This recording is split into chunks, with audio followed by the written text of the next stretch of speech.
Un accord qui tombe du ciel pour les démocrates. Un vote sous tension au Congrès. Un référendum inattendu au Kansas et des candidats trumpistes qui s'imposent. Voici le programme du Politicos de la semaine.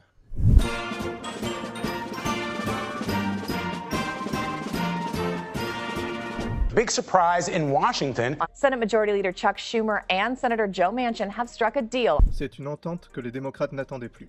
Le 27 juillet, le sénateur de Virginie-Occidentale, Joe Manchin, a annoncé avoir trouvé un accord avec le chef des démocrates au Sénat, Chuck Schumer, pour voter un projet de lutte contre l'inflation et le réchauffement climatique.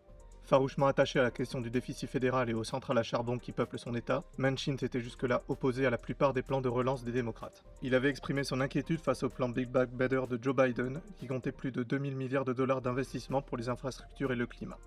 Dans ce nouveau plan intitulé Inflation Reduction Act, les démocrates proposent de consacrer 369 milliards de dollars pour les énergies renouvelables et de faire baisser les émissions de CO2 de 40% d'ici 2030. Ils veulent également permettre à Medicare de négocier directement les prix des médicaments sous prescription.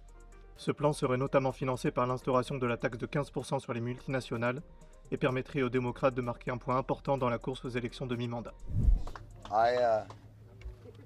I want to apologize for cursing last week. I don't know what happened.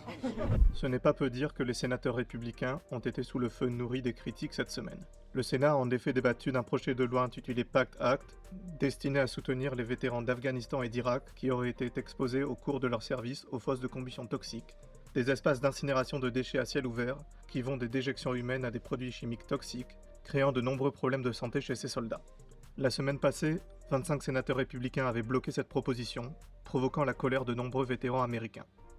Le comédien et ancien présentateur de l'émission satirique du Daily Show, Jon Stewart, avait mené les protestations en s'en prenant vivement aux sénateurs républicains. I think this is cruel and unusual punishment that's going on. Plusieurs d'entre eux s'étaient en effet opposés à cette décision en réaction à l'accord entre Joe Manchin et Chuck Schumer expliqué précédemment. Mais face à la gronde populaire, et alors que les élections de mi-mandat approchent, ils se sont finalement joints aux démocrates pour adopter la loi.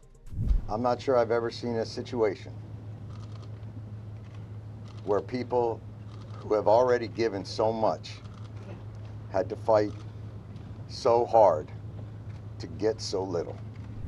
It's a huge victory for Kansas, for women, for reproductive rights. Depuis la décision de la Cour suprême de renverser l'arrêt historique Roe v. Wade sur l'avortement, plusieurs États républicains se sont empressés de restreindre, voire d'interdire l'accès à l'avortement pour les femmes. Le Kansas a vu un événement historique se passer pour la défense de ce droit. L'accès à l'avortement étant inscrit dans la constitution de l'État, les électeurs ont donc été conviés à voter par référendum pour interdire l'avortement. À la surprise générale, le non l'a emporté à près de 60%, dans un État considéré pourtant comme un bastion républicain. Les élections de mi-mandat de novembre approchent, et les partis continuent de désigner leurs candidats pour la course au Congrès. À ce jeu, les candidats républicains soutenus par Donald Trump ont le vent en poupe. Lors des dernières primaires du 2 août, l'ancien président a vu ses candidats se faire désigner dans des États stratégiques comme l'Arizona, le Michigan et surtout la Pennsylvanie, État déterminant pour reprendre la majorité au Sénat en novembre. Certains républicains, comme le représentant de la Caroline du Sud Tom Rice, avaient même voté pour la destitution de Donald Trump en janvier 2021, mais se sont fait éliminer de la course à la Chambre des représentants.